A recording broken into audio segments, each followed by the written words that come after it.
between.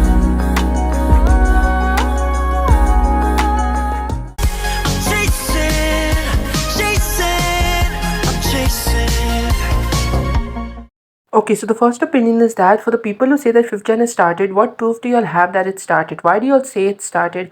What video, article, or someone saying something that you all seen that you all have said fifth gen has started? Is it because Mnet said something once about fifth gen starting or something like that? I don't really know. But what made you all think? I've seen comment section on YouTube. I've seen KTubers make unpopular K-pop opinions videos or react to their subscribers unpopular K-pop opinions videos where there have been opinions and things said that fifth gen has started. But what proof do you all have? Do you all actually believe fifth gen has started? And if so, what is your proof? What do you all cite? Because you all cannot just say something and then you all believe in it, but you don't have the proof to where you all actually saw that. Do you all actually have proof that fifth gen started, or do you all just say it because other people are saying it? So you also have started saying it because other people are saying it, like kind of like herd mentality, doing something because other people are doing it and following what other people are doing, so you do the same thing and you all just don't have your own thoughts. What is the actual opinion of yours? Do you all actually believe fifth gen has started and fourth gen has ended? If so, where is your proof? That's what I want to know, because many people say fifth gen has started, but what proof do you all actually have to stand by and back by your claims that fifth gen has started? What is the actual proof that you'll have? Okay, so the next opinion is that how did Rocking Doll under a company debut with a good budget, but the music quality was so poor since debut? I believe since Ari's debut of Eyes on Me, the music quality started to get better, and I believe Roa has good music quality. I haven't checked her music as yet, but since debut, like since their debut Rocking Doll, all the way up to their English releases that they released, Pom Pom and Grey and all these releases, why was their music quality so poor? I understand there being companies who cannot produce MVs like bigger companies and cannot produce like high budget and high quality MVs, and they're trying to make MVs within their budget, or companies who cannot make MVs at all or do not release MVs but their music quality is actually quite decent or quite good.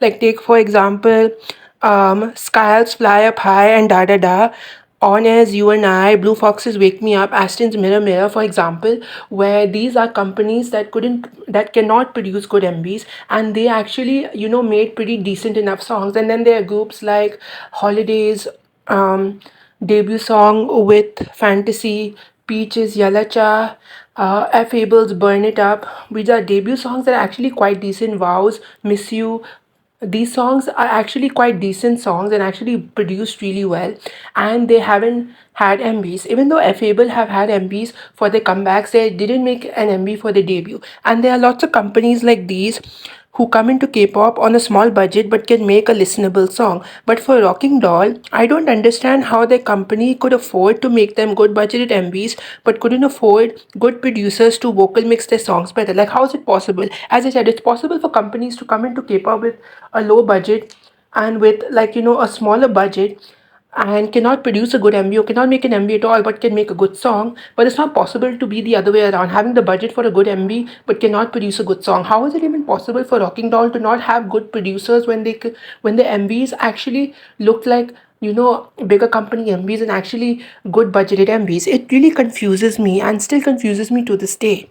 Okay, so the next opinion is that on the topic of MVs, I just don't understand why people feel the need to say certain MVs are cheap but other MVs are not of the same group. Like, I saw a short that talked about cheap versus expensive MVs, and it made me genuinely confused because of for me having this thought since the start of my KTube channel and standing by it that MV shouldn't matter to anyone. It's the song that matters more. And this short was basically about this K-pop shorts channel making a short talking about cheap MVs of a group versus expensive MVs of the same group, and they were listing down which MVs of groups were cheap and which MVs of groups were expensive. Like for example, Ives Kitsch was cheap and Ives I Am was expensive, like that for example. And it just makes me wonder, because to me the songs matter more than the MV. MVs are just a visual pretty video of the song. I guess you could say the song matters more, because when you listen to music in your car, if you're studying, on the way to school, college, university, or work, if you're exercising, cleaning your house, etc.,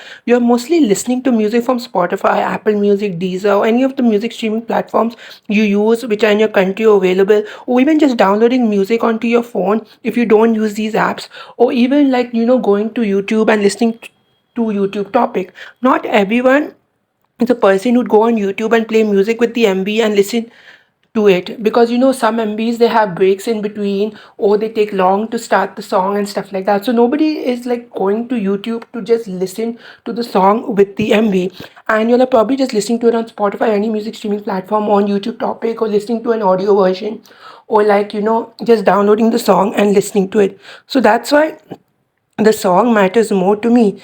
Also, when listening to music, you don't listen to the MV, you listen to the song. So I genuinely don't understand why people get so worked up about an MV being cheap or expensive when the song should matter more. Also, how much money used in the MV shouldn't even be a problem to begin with. It's how you make your MV on the budget you have, or the budget you set aside, etc. So for the people who think that certain MVs are cheap, please stop, because that shouldn't even be something you should care about in the first place.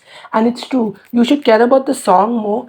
And also, for an MV, the amount of money used in the MV doesn't matter, but how the MV is made should matter more. And what goes into making an MV should matter more, meaning like whatever props they use, editing, coloring, and how they make the MV matters more than the budget that they use. And the song matters more, because you listen to music to listen to the song. You don't listen to music to listen to the MV. So I don't really understand why people get so worked up on certain MVs, calling them cheap, when MVs are not the main part of a song, the song is.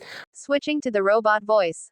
The next opinion is that I was watching a K-pop short that was titled Trends That I Don't Like in K-pop, and the short was actually okay. It wasn't bad or dumb or anything. But in this short they added songs being under 3 minutes and songs having more English than Korean as some trends in K-pop they didn't like, which I don't understand, because for things like these there's a solution, which is check out more artists and songs. There's so many K-pop songs that get released in a year, and each from different budget groups, debuts, comebacks, pre-releases, pre-debuts, etc. So you can just find a song that's above 3 minutes, because long songs do exist, and I believe, I'm not sure, amongst them you'll probably find songs with more Korean in them than English. I don't like when K-pop stans say they hate something in K-pop, but the solution is pretty clear, and that is finding more artists to listen to. If you're having a problem with something, just check out a new song or artist and you're bound to solve the problem you once had. It's that simple. Quite a bit of things that I've seen K-pop stans say they don't like in K-pop are things that I've found a solution to, because I looked at a bunch of different artists to know that K-pop stans can just do the same and they wouldn't have to care much anymore. Plus, it's not even that hard to find for new songs or new artists. You can check out YouTube videos on new groups' songs to check out. You can go online to look at the month's comeback list, go on websites like K-Popping and K-Pop Wiki to look at which groups have debuted or will debut, and you'll find the answers you need for the solutions of some problems that you have that can just be solved with expanding yourself as a K-pop stan. The next opinion is that NMIX's new sound is actually better for them than Mix Pop. At debut, when they released OO, I wasn't an instant fan until I loved it, and then Dice came around and I loved that as well. When Young Dumb Stupid released, I ulted them at that point, and it was a great decision because their music got better with their album release and then their recent comeback with Roller Coaster and Party O'Clock. While I did like their debut Mix Pop sound, their newer sound is better for them, and they should continue with it. For all those saying for them to go back to Mix Pop, y'all are so annoying. Y'all literally hated on their debut and it was dubbed the worst debut of 2022, and now y'all want them to go back to the Mix Pop sound only for them to get hated on more because y'all don't like their new sound. I swear to God nothing pleases y'all. Pick a fucking side. Stop hating, disliking on a side of a group, and then when they change their side and try something you hate, dislike them again, wanting them to change. If y'all are not happy with NMIX's change, drop them. Stan someone else. We don't need people coming after a group every single time, when you're a picky-ass K-pop stan who is unsatisfied with everything. And yes, I know I sound rude, but it's the truth. If y'all cannot be happy with anything that NMIX releases, then why are you even listening to them in the first place? Just leave and forget they ever existed. Go find someone else to stan. There are lots of popular and unpopular and nugu groups who you could support instead of being here. Just leave, that's all. The next opinion is a really long one, my longest one yet, and it's that the amount of channels who just do K-tube K-pop shorts without caring about what they say, what they spread and what not is scary, and also for channels who are just lazy in their content and are not worth subbing to. I know people may have already talked about this before, but I've noticed this. I've noticed a lot of channels who do K-tube K-pop shorts for views, but I've recently started noticing toxic ones too, because I've seen people talk about toxic channels but I've never really seen them for myself. Like for the channels who are there for the views, they go the lazy route.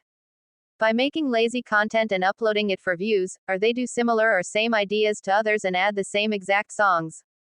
For example, K-pop songs that were a miracle to unpopular groups, where you'll see this idea in shorts and almost all of them add 50/50's Cupid and a bunch of similar songs, which almost feels like copy-paste content, like their channels are manufactured from the same company, because they're doing the same, similar ideas, adding almost the same songs as other shorts K-tubers and not really bringing something original to the idea or making it their own way. There's the case of unpopular K-pop opinions videos which y'all already know about. Then the shorts channels who do outrageous, disgusting and horrible ideas and not thinking twice, thinking it's okay to do it, for example, idols with big X if that's your insecurity, or K-pop theories where some of them are just horrible and or scary, or making those information by saucing shorts, I don't remember the name, and plenty of other ideas, where they don't care and just spread it on their channels getting views for disgusting and horrible things. Then there's also the misinformation, some that are harmless but still annoys me. For example, cute concepts are dying, and some that are extremely dangerous. For example, those fake out of context "this idol is a bully"-proof videos made for idols and bullying scandals to prove they're a bully when it's just misinformation being spread by editing videos in a way to only show negative parts of the video to fit the K-tubers' narrative because they want clout while tricking the people watching into believing this is true. When this is just some random K-tuber who make these videos during their scandals for clout and not caring that it'll ruin the idol, and not anyone from the company or someone proper to believe in, which even then, they wouldn't be making these dumbass videos. Also yes, there are people who'd believe these videos is something true, and other things that K-tubers K-pop shorts do for clout views. For the channels who are toxic, I hate them so much. There are a lot of K-tubers and some K-pop shorts as well who've said dumb things like fourth generation boy groups are boring, bad, or fourth generation is noise and things like these, and I believe some, or maybe all of these channels who have said it in a means of being hateful and toxic and not in a critique kind of way where they're saying so respectfully. I genuinely believe they're saying this to be toxic, because there's lots of noiseless music in the fourth generation and also diversity in fourth generation boy group music, but yet people don't care about looking for them, they only care about saying for the 100,000th time that fourth generation is noise or boy groups are boring. If they genuinely cared about wanting noiseless music or good boy group music, we'd see less and less channels saying things like these. And I know I may be exaggerating, but I'm not.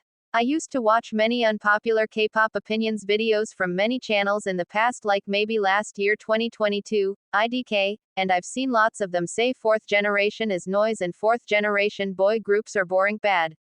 Even amongst shorts channels too, I've seen it. I've seen them so much so to the point I could just make a compilation of how many K-tubers have said both these things. I wouldn't have made debunking videos on both these topics if I didn't see them a lot on K-tube and some K-pop shorts. So to the amount of channels who've said this, I believe that they were just being toxic and rude to hate on the fourth generation and fourth generation boy groups, instead of finding a clear solution which exists for both of these, and it's only one click away. I've also noticed some channels who are just straight up toxic in their opinions for no reason. I found a channel's unpopular K-pop opinions video, and then shared it on my channel to ask my subs to report after watching their vile and disgusting opinions. I've also done the same with another channel I've found, because two of their opinions were disgusting.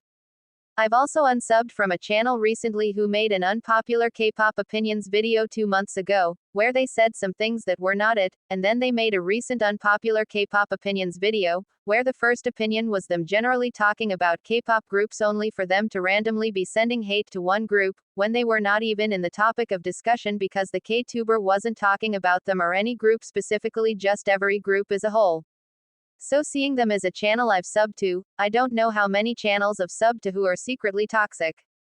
Plus with the amount of new channels that I get recommended, just starting or have been there for some time, how many of them are secretly toxic, using certain video ideas like unpopular K-pop opinions videos to hate on certain groups and idols, or giving opinions on songs and groups in a way that comes off as negative and rude rather than them critiquing, because there's a fine line between critique and hate, and sharing opinions and hate. The last opinion is that, related to the MVs don't matter opinion where I mentioned Kitsch was not cheap. That short that listed Kitsch is cheap and I am is expensive in their cheap versus expensive MVs short didn't think all the way through with the short. Kitsch was a pre-release.